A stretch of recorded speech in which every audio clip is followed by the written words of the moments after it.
You know, it's been a very interesting 24 hours in British politics. And already we have people accusing the right of fracturing, people accusing the right of falling to pieces, people accusing the right of gifting the next election to Keir Starmer. Oh dear, it's ever so tiresome. I received an email earlier as well. And it was along the lines of, why would anyone vote for Robert Lowe? Why would anyone vote for Robert Lowe? I'm not going to tell you who the email was from, and I'm not going to tell you the context because it's private. But why would anyone vote for Robert Lowe?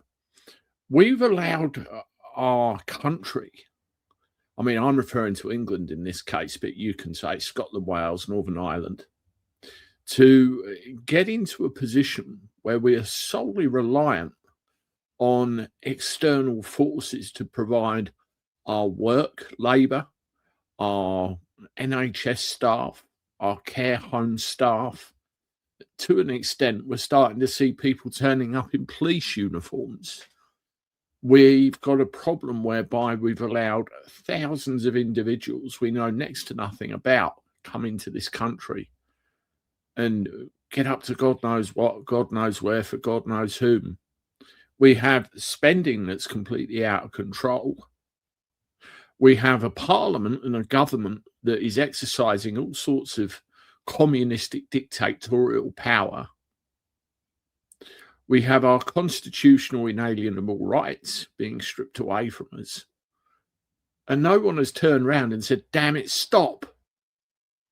That's called backbone. That's called courage. Where did that go? I thought we had more than that. Have a look at this tweet here.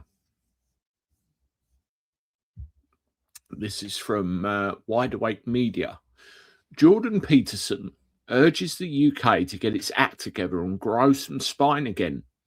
To watch you guys spiral yourselves into the ground for political correctness and gaslight people who are telling the truth, it's so sickening. It's so demoralising. It's almost unspeakable. We all hope and pray that you get your act together and grow some spine again and put your country back together and stand up to these bloody psychopathic bullies in the woke green mob, because it would be a dreadful shame to lose you. That's where we're at, really. That is where we are at. Let's have a listen to this and get the emotional resonance of it. I don't know if you guys in the UK understand how sad it is for us in Canada and in the United States to watch what you're doing to yourself. I mean, the UK is a great country.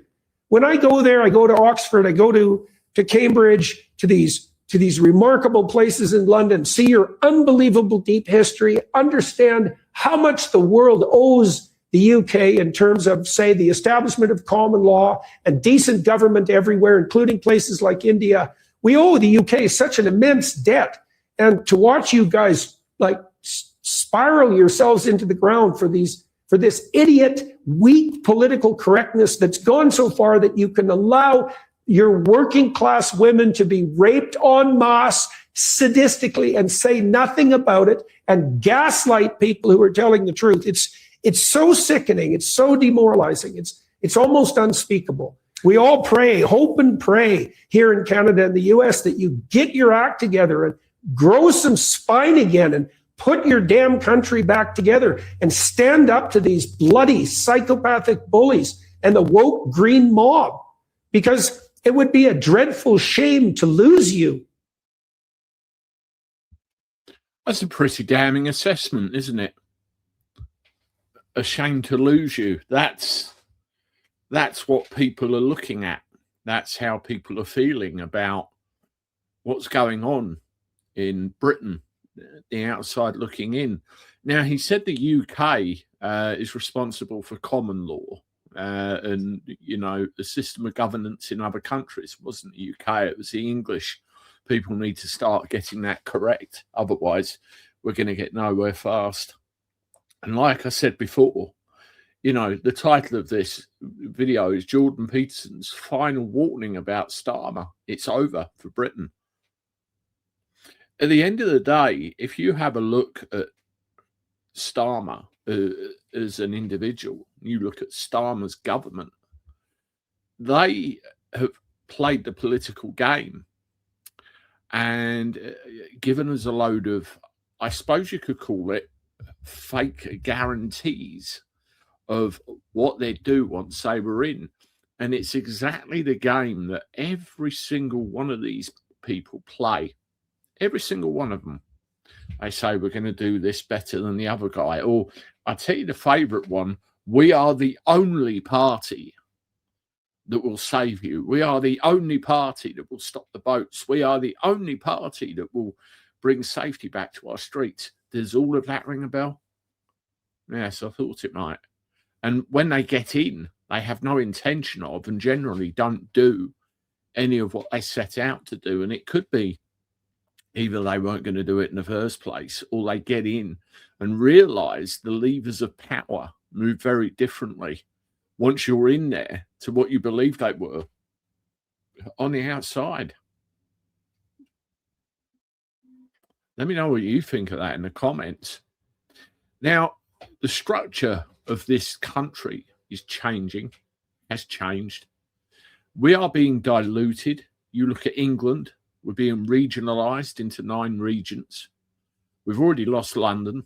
That's got a regional assembly and a mayor that, quite frankly, couldn't organise a piss up in a brewery. Scotland has been turned into its own region. We've lost Scotland, and that's subject to administrative Roman law. Wales has already been turned into a region. This is according to, what's going on, what you read, and has an assembly. Northern Ireland, another region. England is a thing because regions shouldn't be there. It should be counties and shires. Where do you think the United States of America got their model from? It wasn't out of thin air.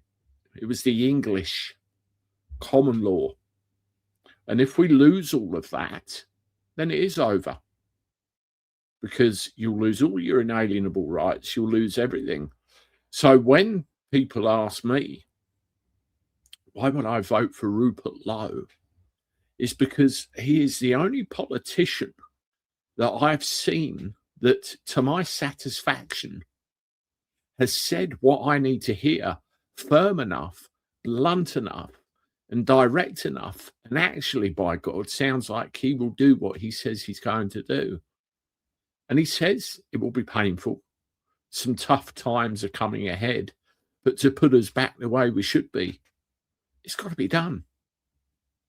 And to give you some idea of what we are dealing with in this country right now, and these bastards are all over the place. The Fabian Society. This is just one element of what's going on. So the future of the left since 1884, we're a left-leaning think tank dedicated to new public policy and political ideas. We're a membership movement active throughout Britain and open to everyone on the left.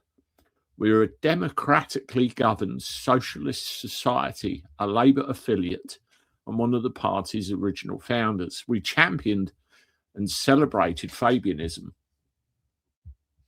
Fabianism is named after a Roman general. You look him up. The belief that radical long-term goals are best advanced through empirical, practical, gradual reform. We don't have organisational policy views and instead embrace debate and difference. And there's a big thing there. And it's the whole Fabian thing is the interesting thing, because their logo or their emblem is a wolf in sheep's clothing. Sometimes they use a turtle as well, slowly by stealth. And if you look into the Fabian Society, particularly their members, executive committee members, you will find some revealing names. And then go look at the Labour front bench. It's infested, absolutely infested. So you've got to get your head out of the idea of right and left, voting for right, splitting the vote, voting for left, splitting the vote. The time to act is now. you've got to get so many people out, so many people. Voter apathy has to go. Everything has to go. In the words of Jordan Peterson, we need to get some of that backbone back. Otherwise, it's over for Britain. Let me know what you think in the comments. As always, hit the like button, subscribe to the channel, share my stuff. I'll talk to you soon. Toodaloo.